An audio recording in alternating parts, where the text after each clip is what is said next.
저희가 이제 여기는 아시겠지만은 찬양이 있고요. 그다음에 영상이 있고 그다음에 우리가 토킹이 있습니다. 이건 메시지라고 들으시면 너무 딱딱해가지고 저희가 그냥 think and talk, 그래서 함께 생각하고 함께 나누자, 이야기하자. 뭐를요?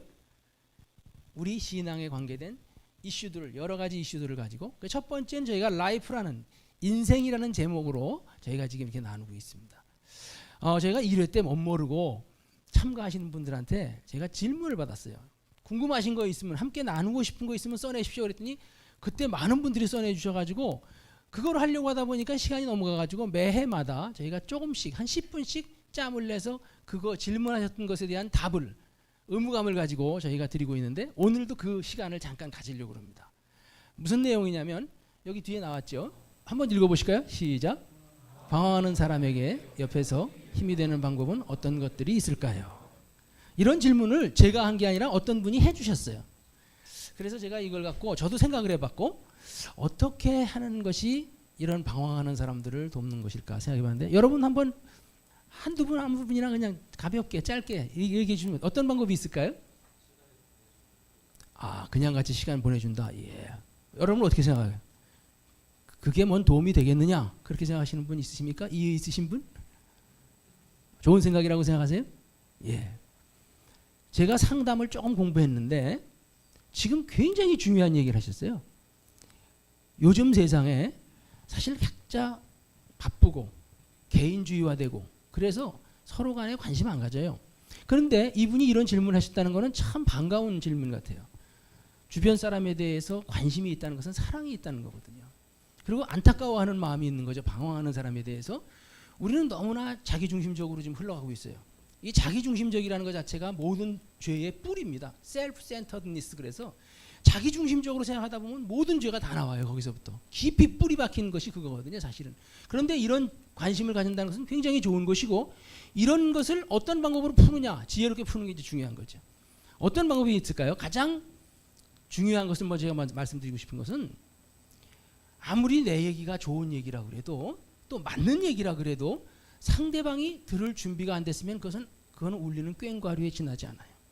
그래서 상대방이 요구하기 전에는 말하지 않는 게 원칙이에요. 자기는 좋은 의도에서 얘기했을지라도 상대방은 기분 나쁘게 들을 수 있어요. 왜 그러냐면 갈수록 자아가 강하고 자존심이 세요. 그래서 네가 뭔데 나한테 이리라 저리라 그러냐? 너 나를 동정하냐? 이런 식으로 생각할 수도 있어요. 예를 들면 의외로 그런 사람이 많아요. 그래서 의도는 좋았는데, 동기는 좋았는데 받아들이는 사람이 상처를 입거나 기분 나빠하고 오히려 죄를 지어요. 그것 때문에 기분 나빠요. 못마땅하고. 그럼 이 사람은 또 좋은 의도에서 얘기했는데 그러니까 섭섭해지고, 그럼 관계가 더 멀어져요. 그래서 항상 이런 좋은 마음, 안타까움이 있을 때도 항상 조심해서 접근해야 되는데, 첫 번째는 요청이 나와 그 사람과 특별히 관계가 친밀하지 않다면 굳이 얘기할 필요 없어요. 다만 기도해 주면 돼요. 나 기도해 준다 그러고 광고 내면서 기도해 줄 필요는 없잖아요. 그죠? 내가 보고 저 사람 저런 거 같다, 잘은 모르지만 안타깝다 하면 그걸 놓고 기도해 주면 돼요. 기도해 주는 것이 제일 첫 번째 가장 좋은 방법, 가장 효과적일 수 있는 방법이에요. 두 번째는 뭐냐?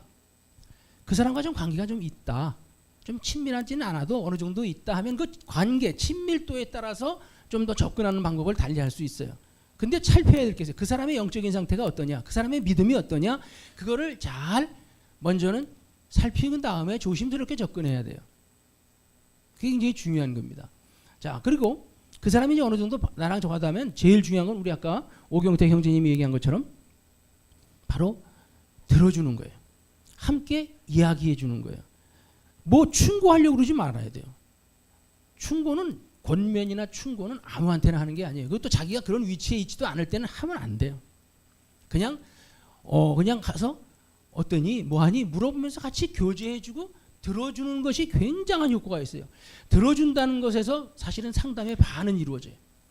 누군가 내 얘기를 들어줄 사람이 있다, 그 사람은 자살 안 해요. 절대로 그 사람은 저거 하지 않아요. 낙담하지 않아요.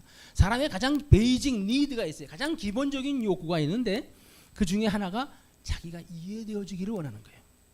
내 마음을 한 사람이라도 누가 이해해주면 아무리 어려운 일이라도 이겨내요.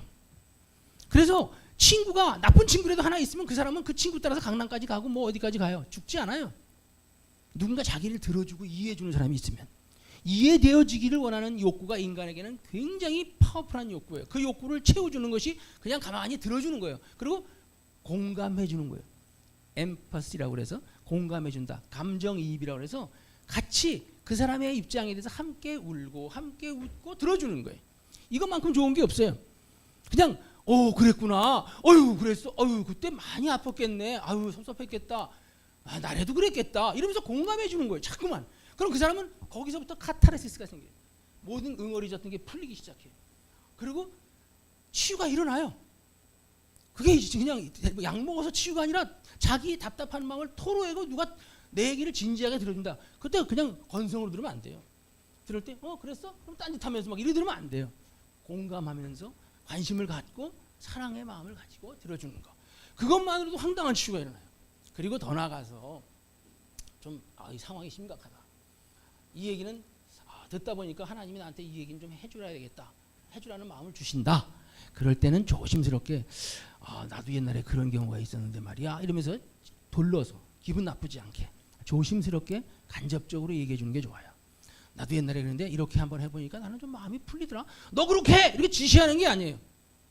그냥 내 경우가 이랬어. 너도 한번 해보려면 해보고 싫으면 관두고 굉장히 그 사람한테 주도권을 주는 거예요. 그죠?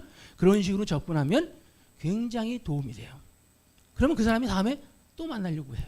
그럼 그때는 더 두 번째 만나서는 더 깊은 얘기를 할 수 있어요. 세 번째, 네 번째. 그리고 또 중요한 거는 기도 제목을 부탁하는 거예요. 너 내가 어떻게 기도해 줬으면 좋겠니? 하고 자기가 원하는 걸 들어주는 거예요. 부모 자식 간에도 그걸 못 하더라고요.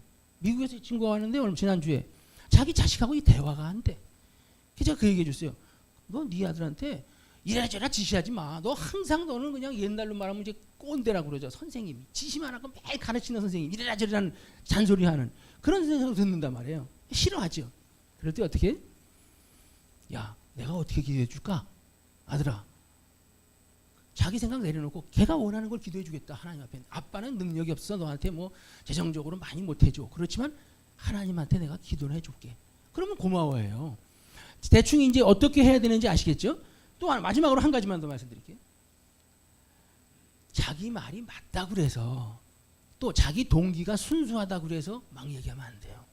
어떤 사람 그래요. 다 얘기해 놓고 나서 내가 틀린 말 했어? 이러는 사람 많아요.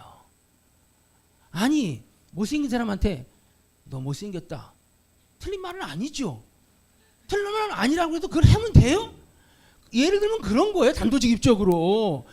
내 말이 사실이라 하더라도 그 얘기를 하면 안 된다는 말이에요. 상대방 입장에서 상대방이 들을 수 있는 눈높이에 맞춰서 해야 될 얘기와 안 해야 될 얘기를 해야 돼. 나는 아무리 좋은 나 너 잘 되라고 그런 거야. 부모님들이 그래요. 나 너 잘 되라고 그런 거야 이 자식아. 이런단 말이에요. 근데 자식은 기분 나쁘단 말이에요. 이제 크고 나면 자존심이 있고 그걸 다 존중해 줘야 돼요. 그러니까 권면은 함부로 하면 안 된다. 충고는 마찬가지고 그 사람의 상태에 따라서 그 사람 눈높이로 그 사람의 영적 상태와 나와 그 사람과의 친밀도에 따라서 해야 돼요. 아시겠죠? 예, 오늘 거기까지입니다.